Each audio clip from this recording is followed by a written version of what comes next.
नमस्कार साथियों, मैं योगेश गुप्ता एक बार फिर से स्वागत करता हूं पाठशाला रेलवे एग्जाम में। आज का हमारा जो 20 मिनट का शो चल रहा है और मैंने आपको बोला था मैं धीरे धीरे 45 दिन में आपके सारे डाउट क्लियर कर दूंगा और सारे कंफ्यूजन दूर कर दूंगा। तो आज का हमारा जो टॉपिक है वो साउंड से है और साउंड से स्पेशली मैं आपको बताऊंगा साउंड की स्पीड के बारे में। साउंड का चैप्टर तो वैसे बहुत बड़ा है, लेकिन मैं आपका जो डाउट क्लियर करने वाला हूं वो साउंड की स्पीड का क्लियर करने वाला हूं। उससे पहले मैं आप लोगों को बता दूं, अगर आप यूट्यूब से पूरा साइंस पढ़ना चाह रहे हैं तो पाठशाला रेलवे एग्जाम में 3 ऐसी प्लेलिस्ट मैं आपको बताऊंगा जिसको फॉलो करने के बाद आप अपना साइंस मजबूत कर सकते हैं। और इस बात को मैं स्टाम्प पेपर में लिख के भी दे सकता हूं, आप 100 रुपए वाला चाहे स्टाम्प पेपर लाके साइन करा लेना। बच्चों, आप लोगों को पाठशाला रेलवे एग्जाम टेलीग्राम यूट्यूब पर आना है।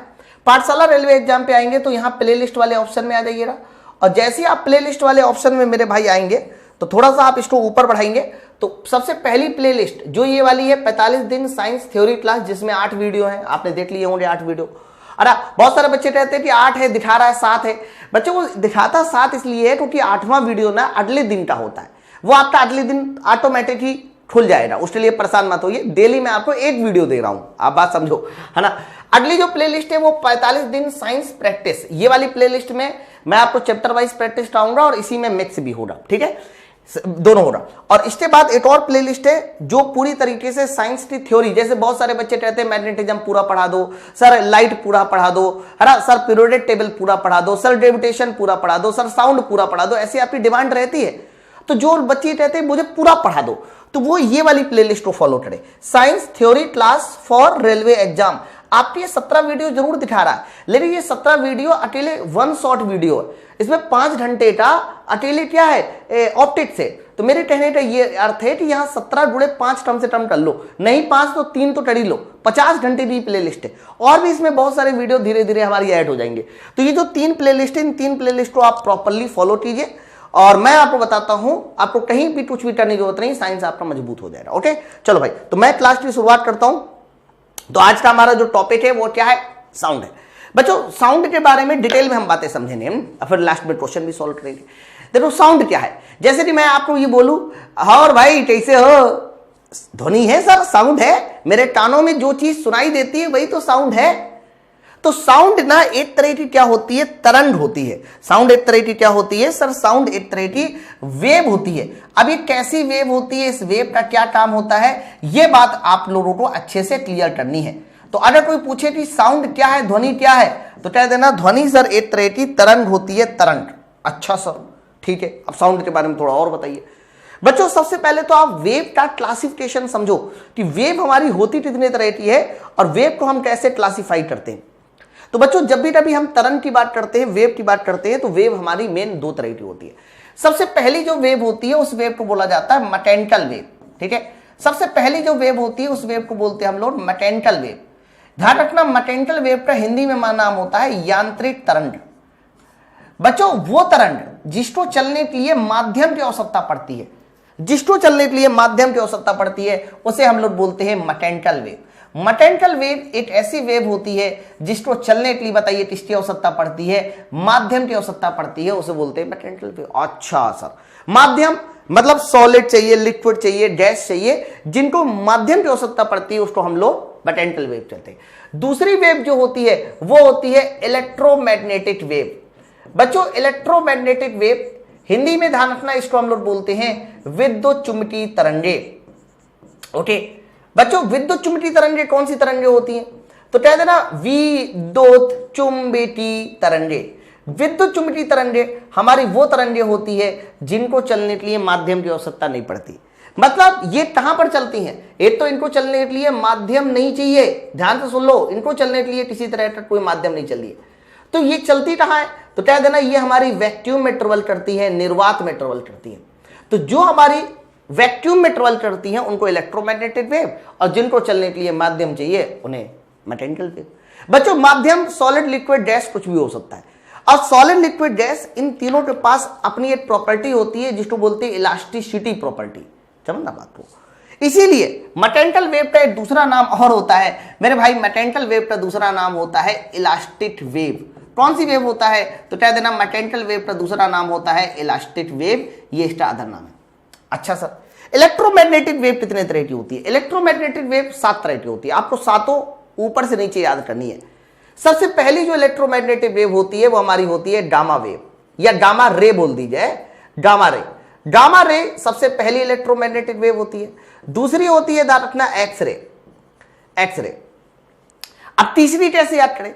तीसरी तो याद करने के लिए आपने युवराज सिंह का नाम सुना? युवराज सिंह, युवराज सिंह को हम लोग शॉर्टकट में क्या बोलते थे? UV, UV, UV, UV, UV, हाँ यूवी। तो यू से बताइए क्या हो जाएगा सर? यू से हमारा हो जाएगा अल्ट्रा वायलेट। यू से बताइए क्या हो जाएगा? Ultra violet. वी से बताइए क्या हो जाएगा सर? वी से हमारा हो जाएगा विजिबल। आई से क्या हो जाएगा सर? आई से हमारा हो जाएगा इंफ्रारेड। आप मेरी बात को समझ रहे हैं ना? इंफ्रारेड। फिर इसके बाद दो तरह की वेव और आती है, जिनमें से एक वेव का नाम होता है माइक्रोवेव और दूसरी वेव का नाम होता है रेडियो वेव। तो अगली वेव जो होती है वो हमारी माइक्रोवेव कहलाती है, और बच्चों अगली जो वेव होगी उस वेव का नाम होता है रेडियो वेव। ये हमारी कह सकते हो विद्युत चुम्बकीय तरंगें हैं। बच्चों विद्युत चुम्बकीय तरंगों में आपको एक बात याद रखना है कि रेडियो वेव हमारी वो वेव होती हैं जिनकी तरंगदैर्घ्य सबसे ज्यादा होती है, लेकिन इनकी आवृत्ति की बात करेगा तो इसकी आवृत्ति सबसे कम होती है। रेडियो वेव की तरंगदैर्घ्य सबसे ज्यादा, आवृत्ति सबसे कम। गामा रे, गामा रे में उल्टा होता है सर, इसकी तरंगदैर्घ्य सबसे कम होती है लेकिन इसकी आवृत्ति सबसे ज्यादा। बच्चों जिसकी आवृत्ति ज्यादा होती है ध्यान रखना उसकी ऊर्जा भी ज्यादा होती है। एक फॉर्मूला होता है E बराबर H इंटू न्यू, यहां पर न्यू आवृत्ति होती है, ठीक है, यह हमारा प्लांक्स फॉर्मूला होता है। तो ये E बराबर H इंटू न्यू। मैं आपको फिर से बता दूं यहां पर जो H है वो क्या है, तो कह देना H हमारा प्लांक्स नियतांक है, न्यू हमारी आवृत्ति है। तो बच्चों जहां पर आवृत्ति ज्यादा होगी वहां एनर्जी ज्यादा होगी, इसीलिए गामा रेज की एनर्जी भी हमारी सबसे ज्यादा होती है। जबकि रेडियो वेव, बच्चों रेडियो वेव की आवृत्ति कम है इसलिए एनर्जी भी हमारी मिनिमम है। सुना है? Mechanical wave, sir mechanical wave हमारी दो तरह की होती है। सबसे पहली जो वेव होती है वो हमारी होती है अनुप्रस्थ तरंग, जिसको आप ट्रांसवर्स वेव कहते हैं। और दूसरी बताइए कौन सी वेव होती है? सर दूसरी वेव का नाम होता है अनुदैर्ध्य तरंग, ठीक है। दूसरी वेव का बताइए नाम क्या होता है? सर दूसरी वेव का नाम होता है अनुदैर्ध्य तरंग, अनुदैर्ध्य तरंग। और बच्चों अनुदैर्ध्य तरंग को इंग्लिश में क्या ना बोलते हैं? सर इसको बोला जाता है लॉन्जिट्यूडनल, लॉन्जिट्यूडनल।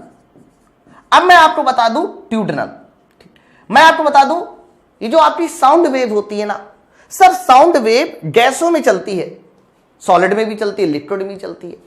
तो जो साउंड वेव होती है जो हमारे कानों में सुनाई देती है, ध्यान रखना कानों में सुनाई देने वाली जो साउंड वेव होती है वो हमारी कौन सी तरंग होती है? तो कह देना साउंड वेव हमारी लॉन्जिट्यूडनल वेव होती है। तो साउंड वेव कैसी वेव होती है? तो साउंड वेव हमारी लॉन्जिट्यूडनल होती है। अब हमारा मेन फोकस ना इस साउंड वेव के बारे में है, साउंड की स्पीड के बारे में है। तो ये एक बेसिक आइडिया था वेव का, वो मैंने आपको बताया। हालांकि अनुप्रस्थ अनुदैर्ध्य डिटेल में पढ़ा जाता है, लेकिन हमारा आज का टॉपिक जो है वो टॉपिक कौन सा है? साउंड वेव की स्पीड के बारे में आपको समझाना है। ओके, तो चलो फिर मैं अब आगे बढ़ता हूं। अब यहां से साउंड वेव की मैं स्पीड की बात करता हूं। अब यहां से इंपॉर्टेंट टॉपिक शुरू हो गया। ओके बच्चों, सबसे पहले तो बहुत सारी चीजें हैं समझाने को, आप ध्यान से सुनिए। साउंड हमेशा ध्यान रखना, साउंड को चलने के लिए माध्यम चाहिए, क्योंकि साउंड ना एक तरह का मैकेनिकल वेव होता है। तो जब आपसे ये पूछा जाता है कि साउंड किन किन मीडियम में चल सकता है, तो साउंड ध्यान रखना सॉलिड, लिक्विड और गैस तीनों माध्यम में चल सकता है, तीनों। तो तीनों माध्यम में स्पीड का फॉर्मूला हमारा अलग अलग होगा, ठीक है। तो बच्चों ध्यान रखना जब भी कभी ये पूछा जाए कि साउंड की स्पीड सॉलिड में क्या होती है, ठोस में क्या होती है, तो ठोसों में ध्यान रखना ध्वनि की चाल का फॉर्मूला होता है अंडर रूट V बराबर under root E upon rho, ठीक है, E अपॉन रो। ये जो E अपॉन रो है या कुछ लोग इसको D भी कह देते हैं। D का मतलब क्या है? सर D का मतलब डेंसिटी है। D का मतलब क्या है? डेंसिटी। E अपॉन D, यहां पर अगर कोई पूछे कि E क्या होता है तो कह देना इस E को बोला जाता है यंग मॉडुलस। क्या बोलते हैं? यंग मॉडुलस बोलते हैं, यंग मापांक बोलते हैं, यंग मापांक। मैंने आपको कहा ना बहुत सारी किताबों में यहां पर जहां डी लिखा है वहां पर बहुत सारे लोग इसको रो से यूज करते, चाहे रो लिखा हो चाहे डी लिखा हो उससे फर्क नहीं आएगा। लेकिन अगर कोई पूछे ये रो क्या है, तो रो सॉलिड का क्या है? घनत्व है, डेंसिटी है। तो सॉलिड के लिए साउंड की स्पीड का फॉर्मूला होता है under root E upon rho. E Young मापांक होता है बच्चों, यंग मापांक का मात्रक होता है न्यूटन पर मीटर स्क्वायर। हर एक सॉलिड का अपना अपना यंग मापांक होता है और घनत्व का मात्रक होता है किलोग्राम पर मीटर क्यूब सॉलिड के लिए। लेकिन अगर हम लोग गैस और लिक्विड की बात करते हैं तो याद रखना लिक्विड के लिए साउंड की स्पीड का फॉर्मूला अंडर रूट के बाई रो होता है, अंडर रूट के बाई रो होता है, ये लिक्विड के लिए है। लेकिन अगर गैसों की बात करते हैं तो गैसों में भी ध्यान रखना साउंड की स्पीड का फॉर्मूला अंडर रूट के बाई रो होता है। अंडर रूट के बाई रो, अंडर रूट के बाई रो, ये हमारा लिक्विड के लिए भी होता है, ये हमारा गैस के लिए भी होता है। आप सोच रहे होंगे कि अभी तक तो हमने पढ़ाई नहीं के बाई रो। बच्चों मैं आपको हमेशा ओरिजिन से पढ़ाने पे विश्वास रखता हूं, ठीक है। मैं ऐसा नहीं कहता कि हमेशा under root gamma R T बटे एम लगा दिया, नहीं तो आप अंदर वाले सवाल सॉल्व ही नहीं कर पाओगे। तो सबसे पहले आप ये समझो कि यहां ये के क्या है। तो बच्चों इस के को बोला जाता है बल्क मॉडुलस। क्या बोलते हैं हम लोग? Bulk modulus. अगर कोई पूछे कि के का हिंदी में नाम क्या है तो इस के को बोला जाता है हिंदी में आयतन प्रत्यास्था गुणांक। आयतन प्रत्यास्था गुणांक। जैसे ऊपर वाला क्या था? ऊपर वाला था यन्य प्रत्यास्था गुणांक, तो नीचे वाला है हमारा के है हमारा आयतन प्रत्यास्था गुणांक। ओके, तो जब ये फॉर्मूले दिए गए सॉलिड लिक्विड और गैस की फॉर्मूले सर ये होते हैं, आप इनको यूज कीजिए। फिर स्पीड मान निकाला दिया। भाई हमें के बारे में पता ही रहता है, जैसे कि पानी है तो पानी का बल्क मॉडुलस हमें पता रहता है, पानी की डेंसिटी हमें पता रहती है, हम वैल्यू रख देंगे और जैसे हम लोग वैल्यू रख देंगे वैसे ही सवाल सॉल्व हो जाएगा। तो जब ये डेंसिटी और के ई इन सब के मान रखे गए और मान निकाले गए तब ये देखा गया कि भाई साहब कि जो सॉलिड होता है उसमें साउंड की स्पीड सबसे ज्यादा है। हाँ, तो बच्चों जब साउंड की स्पीड की चर्चा करेंगे तो साउंड की स्पीड सबसे ज्यादा किसमें आई? तो साउंड की स्पीड सबसे ज्यादा सॉलिड में आई। उससे कम साउंड की स्पीड किसमें आई? लिक्विड में आई। और सबसे कम साउंड की स्पीड किसमें आई? गैस में आई। तो ये जो हमारा पास सीक्वेंस आया ना मेरे दोस्त, ये सीक्वेंस हमारा साउंड की स्पीड का आ गया। तो ध्यान रखना स्पीड ऑफ साउंड, याद रखिएगा सबसे ज्यादा जो स्पीड होती है वो सॉलिड में होती है, उससे कम हमारा लिक्विड में होती है, उससे कम हमारी गैस में होती है। अब मेरी बात समझ रहे हैं? आगे बात सुनो बच्चों। इसके बाद निर्वात में अगर कोई पूछे कि निर्वात में साउंड की स्पीड कितनी होती है तो याद रखना जब भी कभी बच्चों निर्वात में पूछे यानी जहां पर कोई माध्यम नहीं होता, जहां पर कोई माध्यम नहीं होता तो निर्वात में ध्यान रखना साउंड की जो स्पीड होती है वो कितनी होती है? तो निर्वात में साउंड की स्पीड हमारी 0 होती है। निर्वात में कभी भी आपको कोई भी साउंड नहीं सुनाई दे रही। चंद्रमा में निर्वात है, वैक्यूम है, एटमॉस्फेयर नहीं है, इसलिए वहां साउंड नहीं सुनाई देता। ठीक है, अच्छा यहां तक बात समझ में। लेकिन ये जो गैस वाला फॉर्मूला है ना अंडर रूट के बाई रो, इसकी स्टडी 2 साइंटिस्टों ने मिलकर की। ठीक है, मैंने कहा ना के को बोलते हैं बल्क मॉडुलस आयतन प्रत्यास्था गुणांक। तो ये जो गैस वाला फॉर्मूला है इसकी स्टडी 2 साइंटिस्टों ने की। मैं बताता हूं, जैसे कि हम लोग जो बोल रहे हैं, मैंने बोला ओ शीला, तो शीला ने सुना। तो जब शीला ने सुना तो जो साउंड चला, मेरे द्वारा साउंड चला, ये साउंड जब शीला के कानों में पहुंचा तो वो किसी ना किसी प्रोसेस के थ्रू पहुंचा।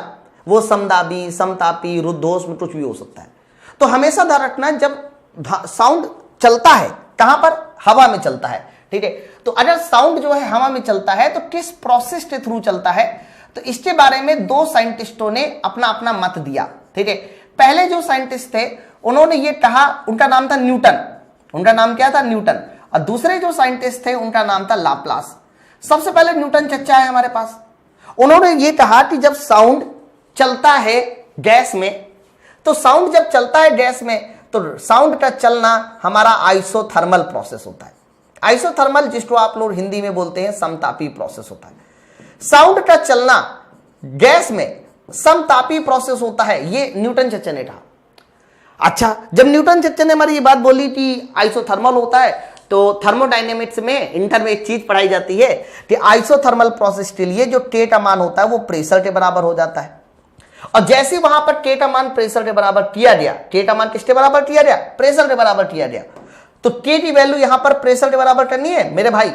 तो गैस के लिए जो साउंड की स्पीड का फॉर्मूला आ गया वो रूट के अंदर पी बाई रो, लेकिन आप पी बाई रो ना बोलते, इन्होंने पी बाई डी बोल दिया। हालांकि डी से मतलब नहीं है, डी यहां पर अभी भी क्या है? तो कह देना डी अभी भी यहां पर क्या है बच्चों? डेंसिटी ही है, घनत्व ही है। साउंड की स्पीड का फॉर्मूला हमारे न्यूटन चर्चा ने ये दिया कि under root P by D. फिर जब इससे साउंड की स्पीड निकाली गई तो गलत आ गई। आपको पता है कि 0 डिग्री सेंटीग्रेड पर जो हवा में साउंड की स्पीड होती है वो 332 होती है। तो जब इससे निकाली गई वो 332 आ ही नहीं रही थी, 332 से कम आ रही थी। ओहो, तब सबका भेजा खराब, भेजा ये खराब हो गया कि भैया 332 आनी चाहिए जीरो पर, और तुम्हारी जो साउंड की स्पीड आ रही है वो साउंड की स्पीड आ रही है 332 से कम। तो नए साइंटिस्ट पैदा हुए जिनका नाम था लाप्लास। बच्चों, लाप्लास ने ये कहा कि न्यूटन भाई साहब आपसे थोड़ी सी गड़बड़ी हो रही, साउंड का जो चलना होता है वो आइसोथर्मल नहीं होता, साउंड का जो चलना होता है गैस में वो हमारा एडियाबैटिक प्रोसेस के थ्रू चलता है। और एडियाबैटिक प्रोसेस को बताइए क्या नाम से जाना जाता है? रुद्धोष्म प्रोसेस हिंदी में। और रुद्धोष्म प्रोसेस की खास बात क्या है? इसमें जो बल्क मॉडुलस के का मान आता है वो पी के बराबर नहीं, वो गामा इंटू पी के बराबर आता है। किसके बराबर आता है? गामा इंटू पी के बराबर आता है। अभी बहुत सारे लोग फॉर्मूला तो पढ़ते हैं, लेकिन कई सारे लोगों से पूछ लिया जाए ये गामा क्या है, गामा के बारे में कुछ जानते नहीं है। गामा नाम का एक पहलवान था पहले। तो बच्चों, अगर यहां पर के की वैल्यू रुद्धोष्म प्रोसेस के लिए गामा पी होती है, और जैसे के की वैल्यू यहां पर रख देंगे तो देखिए ये फॉर्मूला हमारा बन जाएगा रूट के अंदर gamma P upon D. Gamma P upon D ये हमारे पास कह सकते हो एक नेक्स्ट फॉर्मूला बन जाएगा हमारा साउंड की स्पीड का। बट इससे जब वेलोसिटी निकाली गई, वो एकदम एक्यूरेट आ गई, तब ये वाला जो फॉर्मूला है न्यूटन का फॉर्मूला हमारा गलत हो जाता है और लाप्लास का फॉर्मूला हमारा सही हो जाता है, यानी ये वाला फॉर्मूला सही हो जाता है, ये वाला फॉर्मूला हमारा गलत हो जाता है। पहली बार न्यूटन चर्चा हमारे फेल हो रहे थे। हाँ, तो ध्यान रखना, इसी को बोलते हैं लाप्लास संशोधन। तो लाप्लास ने न्यूटन के फॉर्मूले में संशोधन करके साउंड का जो स्पीड का सही फॉर्मूला है वो गामा पी अपॉन डी दिया। यहां डी डेंसिटी है, बल्क मॉडुलस के की जगह गामा पी इंटू टी। ठीक है, अब मैं इसका दूसरा रूप और बताने वाला हूं। बच्चों, साउंड की स्पीड का सबसे पहला रूप तो आपने पढ़ लिया है, साउंड की स्पीड का सबसे पहला रूप आपने पढ़ लिया गैसों के लिए gamma P upon D, under root gamma P upon D, ये हमारा पहला रूप है। ये साउंड की स्पीड का पहला फॉर्मूला है जो कि प्रेशर और डेंसिटी के पदों में है। किसके पदों में है सर? प्रेशर और डेंसिटी के पदों में है। हमें इसी फॉर्मूले को टेम्परेचर के पदों में लाना है। तो टेम्परेचर के पदों में कैसे लाया जाए मैं वो भी बता दूं। बच्चों, आप सब लोगों ने एक फॉर्मूला पढ़ा होगा, पीवी बराबर एम इंटू आर टी पढ़ा होगा, है ना? वॉल्यूम को अगर नीचे लाए तो बताइए मास अपॉन वॉल्यूम क्या हो जाता है? Density, R into T. सुना? और आपको पता है कि ये जो आर होता है इस आर की जगह पर आर यू बटे एम, यानी आपका यूनिवर्सल गैस कांस्टेंट बटे अणुभार ये भी किया जाता है। तो जब हमने प्रेशर की जगह पर ये जो वर्ड लिखा है ना प्रेशर, जब हमने यहां पर प्रेशर की जगह पर डी आर यू बटे एम किया, डी है ना, डी क्या है? एम अपॉन वी क्या है?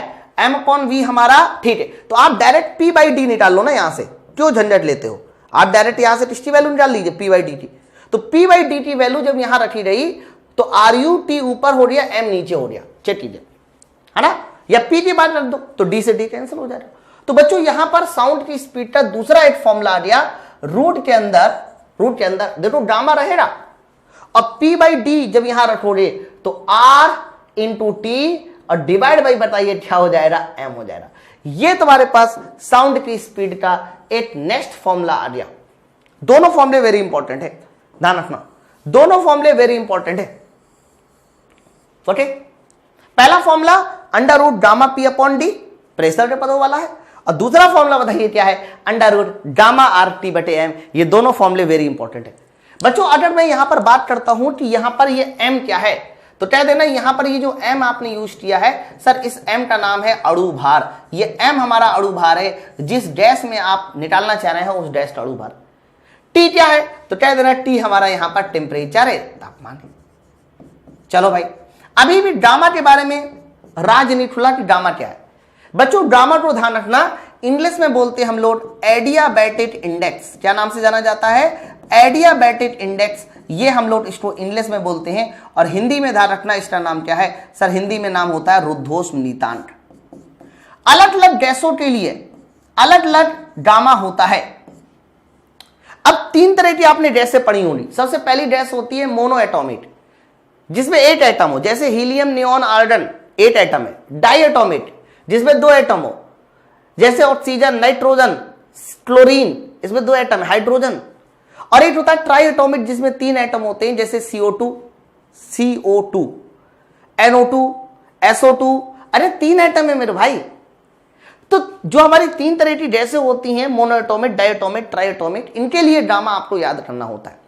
तो गामा को याद करने का सबसे आसान तरीका होता है, जैसे हम किसी महिला मित्र का मोबाइल नंबर याद करते हैं ना, है ना, चाहे जितना अटपटा नंबर हो, एक बार कोई बता देना वो याद हो जाता है। वैसे इसको याद कर लो, 574/353, है ना, क्या याद कर लो, 574/353, 574/353।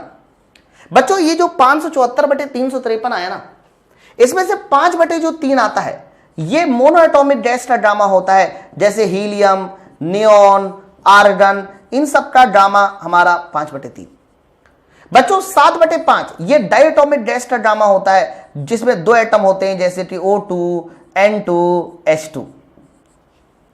4/3 ये हमारे ट्राइएटॉमिक गैस का ड्रामा होता है, जिसमें 3 एटम होते हैं, जैसे CO2, NO2, SO2। ओके, तो अलग अलग गैसों की जो ड्रामा की वैल्यूज होती हैं वो हमारी अलग अलग होती हैं। कई बार अगर दशमलव में पूछी जाती है तो आप दशमलव बता दीजिए।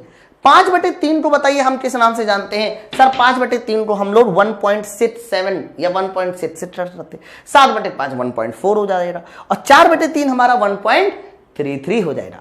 तो मतलब कहने का ये है कि मैंने आपको यहां पर सारे के सारे फॉर्मूले की एक्सप्लेनेशन कर दी है कि भैया ये कौन कौन से फॉर्मूले होते हैं, और ध्यान रखना साउंड की स्पीड के यही 2 फॉर्मूले हैं जो आपको बड़े काम में आने वाले हैं। रही बात इन फॉर्मूलों की एक्सप्लेनेशन से सवाल कैसे बनता है, किस बात पर निर्भर करता है, मैं उसको भी बता देता हूं। तो अब हम लोगों को ये समझना है कि ध्वनि के वेग को प्रभावित करने वाले फैक्टर कौन कौन से, किन फैक्टर पे साउंड की स्पीड निर्भर करती है। सबसे पहला फैक्टर, अच्छा फैक्टर को बताने से पहले मैं आपके सामने फॉर्मूला भी लिख देता हूं ताकि आपको क्लियर रहे।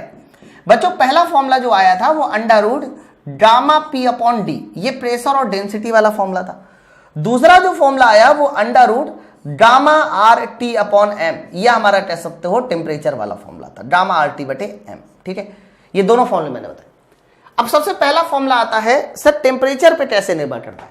तो देखो साफ साफ पता चल रहा है कि जो भी हमारी साउंड की स्पीड है वो कहीं ना कहीं टेम्परेचर के √T के समानुपाती है, √T के समानुपाती है कि नहीं है? अरे ये फॉर्मूला देखो, तो यही से बात क्लियर हो गया कि अगर हमने टेम्परेचर को बढ़ा दिया तो बच्चों टेम्परेचर को बढ़ा दिया तो बताओ साउंड की स्पीड क्या हो जाएगी, बढ़ जाएगी। तो याद रखना टेम्परेचर को बढ़ा देने से साउंड की स्पीड क्या हो जाती है, बढ़ जाती है। ओके, अब तुमसे सवाल में पूछेगा कि कितना टेम्परेचर बढ़ाने से कितनी स्पीड बढ़ती है, ये एक डेटा है जो आता है। तो याद रखना जब जब हम लोग टेम्परेचर को 1 डिग्री सेंटीग्रेड बढ़ाते हैं, सिर्फ 1 डिग्री सेंटीग्रेड बढ़ाते हैं, तो जो साउंड की स्पीड है वो 0.61 मीटर पर सेकेंड बढ़ जाती है। 0.61 मीटर पर सेकेंड ही हमारी साउंड की स्पीड बढ़ जाती है। सेंटीमीटर में पूछता तो 61 बताते हैं ना। चलो आगे बच्चों, टेम्परेचर बढ़ाने से साउंड की स्पीड बढ़ती है और यही रीजन है कि यहां से आपसे 2 सवाल पूछे जाएंगे। बताइए ठंडी और गर्मी में से कब स्पीड ज्यादा होती है, साउंड की स्पीड कब ज्यादा होती है। तो याद रखना अगर तुम्हारे पास गर्मी का मौसम आ गया, क्योंकि गर्मी में आप बताओ टेम्परेचर ज्यादा होता है, तो गर्मी में ध्यान रखना जो साउंड की स्पीड है वो ज्यादा होती है। और अगर हम सर्दी की बात करते हैं तो कह देना सर्दी में सर टेम्परेचर कम होता है, इसलिए सर्दी में साउंड की स्पीड हमारी कम रहती है। ओके, चलो दाब का प्रभाव, दाब के प्रभाव के लिए हम लोग ये वाला फॉर्मूला देखेंगे √γ/p/d। तो आपको पता है कि दाब के लिए साउंड की जो स्पीड है वो √γ/p/d के समानुपाती है। अब देखो होता क्या है, जैसे कि मान लीजिए मेरे पास एक कोई कंटेनर है, थोड़ा ध्यान से समझना नहीं तो ये गड़बड़ कर दो रे आप। जैसे कि मान लीजिए मेरे पास ये कोई कंटेनर है और इस कंटेनर में मैंने कोई गैस भर दी। मान लीजिए मेरे पास ये कोई कंटेनर है और इस कंटेनर में मैंने यहां पर क्या भर दिया सर, इस कंटेनर में मैंने यहां पर कोई गैस भर दी, गैस भर दी। बच्चों ये बताओ अगर मैं इसको दबाऊंगा, कॉम्प्रेस करूंगा, तो कॉम्प्रेस करने के बाद क्या होगा सर, कॉम्प्रेस करने के बाद इसका प्रेशर भी बढ़ेगा और मेरे भाई कॉम्प्रेस करने के बाद इसकी डेंसिटी भी बढ़ेगी। बताइए बढ़ेगा साथ। तो याद ये रखना है आप लोगों को कि जब भी कभी हम साउंड की स्पीड पर प्रेशर का प्रभाव देखते हैं तो प्रेशर बढ़ाने पर प्रेशर के साथ साथ डेंसिटी भी साथ में बढ़ती है। ऐसा नहीं कि अकेले प्रेशर बढ़ता है ना, तो मेरे भाई डेंसिटी भी साथ में बढ़ती है। तो एक बात मुझे बताओ, अगर प्रेशर भी बढ़ गया, डेंसिटी भी बढ़ गई, जब दोनों एक साथ बढ़ गई तो बताइए जरा यहां पर जो हमारा साउंड की स्पीड था, है ना, क्या था, साउंड की स्पीड था, दोनों साथ में बढ़ी है, तो साउंड की स्पीड क्या हो जाएगी सर? साउंड की स्पीड हमारी फिर कांस्टेंट रहेगी। याद रखिएगा, क्या याद रखना है कि जब भी कभी प्रेशर में परिवर्तन आता है तो साउंड की स्पीड हमारी कैसी रहती है? कांस्टेंट। तो प्रेशर पे साउंड की स्पीड निर्भर नहीं करती है ना। आप चाहो तो इसको ऐसा भी लिख सकते हो कि प्रेशर आप चाहे बढ़ाओ सर, प्रेशर आप चाहे बढ़ाओ सर, या फिर प्रेशर आप चाहे घटाओ सर, दोनों कंडीशन में ध्यान रखना जो भी हमारी साउंड की स्पीड है वो कैसी रहेगी? तो कह देना साउंड की स्पीड हमारी कांस्टेंट रहेगी। दोनों कंडीशन में साउंड की स्पीड हमारी कैसी रहेगी? कांस्टेंट, है ना। तो कहीं ऐसा कोई एग्जांपल पूछ ले तुमसे जहां पर प्रेशर कम या ज्यादा हो और तुमसे पूछ ले साउंड की स्पीड पे क्या फर्क आएगा, तो कह देना साउंड की स्पीड कांस्टेंट रहेगी, प्रेशर पे निर्भर नहीं करती। अब बच्चों अगला फैक्टर आता है डेंसिटी। लेकिन डेंसिटी और प्रेशर के लिए बात सही नहीं है। प्रेशर बढ़ाने से डेंसिटी बढ़ती है, लेकिन ऐसा बिल्कुल नहीं है कि डेंसिटी बढ़ाने से प्रेशर बढ़ता है। डेंसिटी बढ़ने का मतलब ये हो गया कि वहां पर ज्यादा नंबर ऑफ मॉलिक्यूल आ जाए, उसका मतलब बिल्कुल नहीं होता कि प्रेशर बढ़ा। इस बात को ध्यान रखिएगा। तो जब डेंसिटी के प्रभाव की बात करते हैं तो आपको पता है कि डेंसिटी कहीं ना कहीं √d के इनवर्सली प्रोपोर्शनल है। तो जब भी कभी हम लोग डेंसिटी को बढ़ाते हैं, घनत्व बढ़ाते हैं, तो घनत्व बढ़ाने से बताइए हमारी कहीं ना कहीं साउंड की स्पीड क्या हो जाएगी? कम हो जाएगी। ज्यादा घनत्व में साउंड की स्पीड हमारी कैसी रहती है? कम रहती है। इस बात को आप याद रख सकते हैं। आप इस बात को ऐसे समझो कि अगर आसपास जो है 100 लोग खड़े हैं तो हो सकता है कि 10 मीटर की दूरी पर आप अपने दोस्त को ना बुला पाए, लेकिन अगर वो 100 लोग नहीं हुए हैं, घनत्व कम हुआ, तो आप दूर खड़े हुए अपने दोस्त को भी चिल्ला के बुला सकते हैं। आप मेरी बात समझ रहे हैं ना। तो जब डेंसिटी बढ़ जाती है, लोगों की भीड़ बढ़ जाती है, तो साउंड की स्पीड हमारी कम हो जाती है। आर्द्रता का प्रभाव याद रखना, जो भी हमारा घनत्व है वो आर्द्रता के इनवर्सली प्रोपोर्शनल होता है। हाँ, जैसे कि मान लीजिए मेरे पास ये वायु है, वायु में जब हम नमी बढ़ा देते हैं, नमी, तो नमी बढ़ाने से ध्यान रखना उसका जो घनत्व है वो हमारा कम हो जाता है। इसको नोट डाउन कर लीजिए, ठीक है। कि आर्द्रता और घनत्व एक दूसरे के इनवर्सली प्रोपोर्शनल होता है। तो आप ये मुझे बताओ, अगर जैसे कि मान लीजिए ह्यूमिडिटी, आर्द्रता को हम लोग इंग्लिश में क्या नाम से जानते हैं? ह्यूमिडिटी के नाम से जानते हैं। आप चाहो तो आप इसको नमी भी बोल सकते हो। बच्चों जब जब हम लोग वायुमंडल में नमी बढ़ाते हैं तो नमी बढ़ाने से ध्यान रखना घनत्व हमारा घट जाता है, और घनत्व हमारा घट जाएगा तो साउंड की स्पीड बढ़ जाएगी। ओके, तो इन ह्यूमिडिटी बढ़ाने से साउंड की स्पीड क्या हो जाती है? बढ़ जाती है। इससे 2 सवाल पूछे जाएंगे कि आर्द्र वायु और शुष्क वायु में किसमें साउंड की स्पीड ज्यादा होगी? ठीक है बच्चों, आर्द्र वायु का मतलब क्या होता है ना? आर्द्र वायु का मतलब ऐसी वायु जिसमें नमी हो, मॉइस्ट एयर जिसको बोलते हैं। और शुष्क वायु का मतलब होता है ड्राई एयर, शुष्क वायु। ठीक है, मैं इसको फिर से एक बार रिपीट कर देता हूं इंग्लिश में। बच्चों आर्द्र वायु को हम लोग इंग्लिश में बोलते हैं मॉइस्ट एयर, और ध्यान रखना अगर हम लोग शुष्क वायु की बात करते हैं तो इसको इंग्लिश में बोला जाता है तुम्हारा ड्राई एयर। समझ रहे हैं ना? तो आर्द्र वायु में ध्यान रखना साउंड की स्पीड ज्यादा होती है, और ड्राई एयर में साउंड की स्पीड हमारी कम होती है। नोट डाउन कर लो। अणुभार बढ़ाना, देखो सर अणुभार तो हमारा कहीं ना कहीं नीचे आया था, अंडर उसमें आया था। तो आप बताइए अगर हमने अणुभार बढ़ा दिया तो साउंड की स्पीड पे क्या फर्क पड़ेगा? तो याद रखना जब हम लोग अणुभार बढ़ाते हैं तो साउंड की स्पीड हमारी कम हो जाएगी। अणुभार बढ़ाने से साउंड की स्पीड हमारी कम हो जाएगी। अच्छा सर, अब सबसे मतलब ये है कि जिसमें ज्यादा अणुभार उसमें साउंड की स्पीड कम, जिसमें कम अणुभार उसमें साउंड की स्पीड ज्यादा। जैसे कि हाइड्रोजन का अणुभार आपको पता है कि 2 होता है। ओके, नाइट्रोजन का अणुभार आपको पता है 28 होता है, ऑक्सीजन का अणुभार आपको पता है ना 32 होता है, और CO2 का अणुभार आप सबको पता है कितना होता है? 44 होता है। आप बताओ इन सभी में से अगर कोई पूछे कि सबसे ज्यादा अणुभार CO2 का और सबसे कम अणुभार हाइड्रोजन का, तो जिसका अणुभार सबसे कम होगा वहां साउंड की स्पीड ज्यादा, इनवर्सली प्रोपोर्शनल है। हाँ, उल्टा है। इसीलिए साउंड की स्पीड हाइड्रोजन में बहुत ज्यादा होती है, 1298 होती है हाइड्रोजन में। अभी मैं टेबल के थ्रू याद बिठा दूंगा। तो जिसका अणुभार कम होगा उसमें जो स्पीड होगी साउंड की वो हमारी ज्यादा होगी। स्पीड ऑफ साउंड ये किसमें ज्यादा होगा? तो स्पीड ऑफ साउंड हमारा हाइड्रोजन में ज्यादा होगा। बताइए, बात सबको क्लियर है? ओके, आप चाहो तो इसका एक ओवरव्यू रख लो।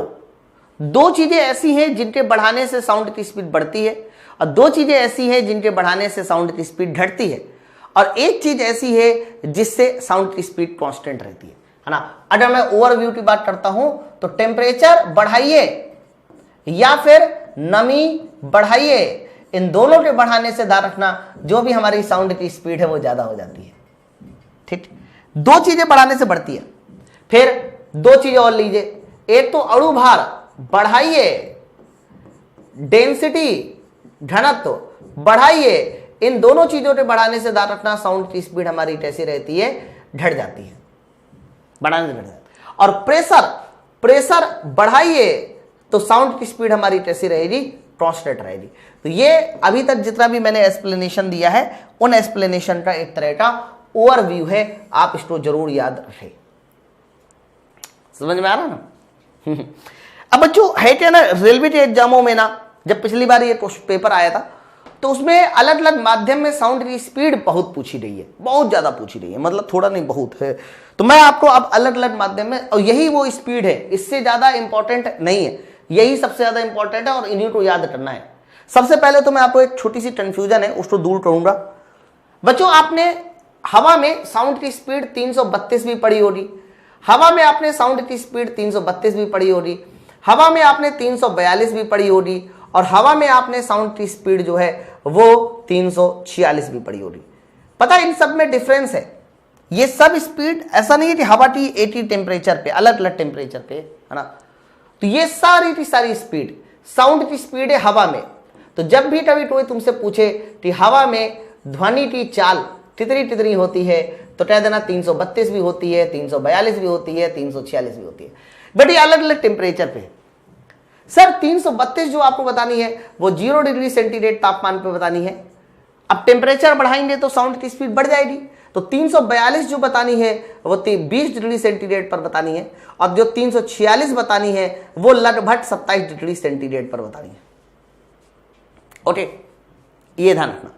इसके अलावा बहुत सारे ऐसे सॉलिड मीडियम्स होते हैं, बहुत सारे ऐसे लिक्विड मीडियम्स होते हैं, गैस मीडियम्स होते हैं जिनमें आपको साउंड की स्पीड पूछी जाती है। और पिछली बार तो ये आंकड़ा बहुत पूछा गया था क्योंकि ये एनसीईआरटी का आंकड़ा है ना, इसलिए तो ये सभी इंपॉर्टेंट है, इनमें से कोई भी नहीं छोड़ा ना, मैं पहले बता दूं। हाँ, सॉलिड एल्यूमिनियम 6420, एल्यूमिनियम में देखो सबसे ज्यादा है साउंड की स्पीड, और वैसे भी सॉलिड में सबसे ज्यादा होती है, लिक्विड में कम, गैस में और कम। तो ध्यान रखना जो हमारा सॉलिड होता है, सॉलिड में सबसे ज्यादा है 6420, फिर निकल में 6040, स्टील में 5960, और लोहे में भी 5950। स्टील और लोहा लगभग पास है, 5960 5950, ठीक है। जबकि ब्रास में 4700 होती है, और कांच में ध्यान रखना 3980, ठीक है। 6420 बहुत इंपॉर्टेंट है एल्यूमिनियम का, निकल का 6040। जब हम लोग वाटर में आ जाते हैं तो वाटर में जो भी साउंड की स्पीड हो रही है थोड़ा कम हो रही। तो सी वाटर यानी समुद्री पानी में 1531 होती है, समुद्री पानी में थोड़ा सा ज्यादा होती है।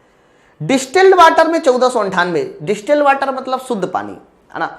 एथेनॉल का मतलब हो गया एल्कोहल, ये हमारा एल्कोहल है, C2H5OH। बच्चों ध्यान रखना एल्थिल अल्कोहल में 1207 होती है। Methanol methyl alcohol 1103। हाइड्रोजन में बहुत इंपॉर्टेंट है 1284, कहीं कहीं 1298 भी मिलेगा, 1284 1298 उसके आसपास होती है। हीलियम में 965, एयर में 346 मैंने बताया अभी, ऑक्सीजन में 316 होती है, ऑक्सीजन में 316 होती है। जबकि अगर सल्फर डाइऑक्साइड की बात करते हैं तो सल्फर डाइऑक्साइड में ध्यान रखना 213 होती है, ऑक्सीजन में 316, ठीक है। तो ये जो मैंने आपको आंकड़ा बताया ना, ये आंकड़ा आप सब लोगों को याद करना है। साउंड की स्पीड का आंकड़ा है, बहुत ज्यादा इंपॉर्टेंट है ये आंकड़ा। ओके चलो, तो अभी ना मैंने आप लोगों को साउंड की स्पीड पर सारे के सारे पॉइंट क्लियर कर दिए हैं। अब बारी है थोड़ा सा प्रीवियस ईयर क्वेश्चन लगाने की, देखिए कि साउंड से कैसे क्वेश्चन आते हैं। ये चैप्टर का एक पोर्शन मैंने आपको बताया है, जिस पोर्शन का नाम है velocity of sound. Detail solution के लिए आप मेरा साइंस का लाइव बैच ले लो, अभी तो मैंने दाम भी कम कर दिया, 399 चल रहा है ऑफर में, है ना, कंप्लीट ले लीजिए, ठीक है। सवाल देखो, इनमें से कौन विद्युत चुंबकीय तरंग है? ये हमारा एनटीपीसी में पूछा गया सवाल है, कितना आसान सवाल है। विद्युत चुंबकीय तरंग 7 तरह की होती है, उनमें से याद करो जो एक्सरेज होती है ये विद्युत चुंबकीय तरंग है, ठीक है। मुझे नहीं बताने जो होते हैं, आपको याद हो जाएगा। बच्चों सवाल लिखा है, ये आरआरसी ग्रुप डी 2018 सवाल है।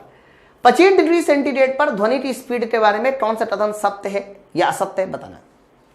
ऑक्सीजन में ध्वनि की चाल 316 होती है, अभी अभी मैंने बताया 316 होती है। और आसुत मतलब डिस्टिल्ड वाटर, डिस्टिल्ड वाटर में 1498, जबकि 1531 होती है वो हमारी होती है समुद्री पानी में। ये देखिए, अगर डिस्टिल्ड वाटर की बात करते हैं तो 1498 और समुद्री पानी में 1531, देख लो।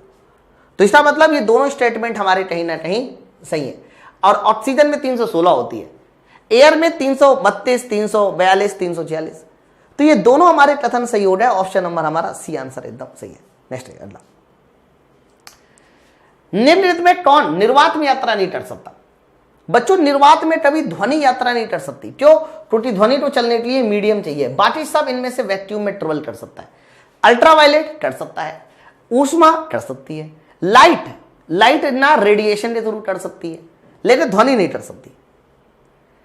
बच्चों, यहां वाला सवाल भी इस तरह के बहुत सारे सवाल पूछे रहते हैं। जैसे एल्यूमिनियम में ध्वनि की स्पीड इतनी होती है, निकल में इतनी होती है।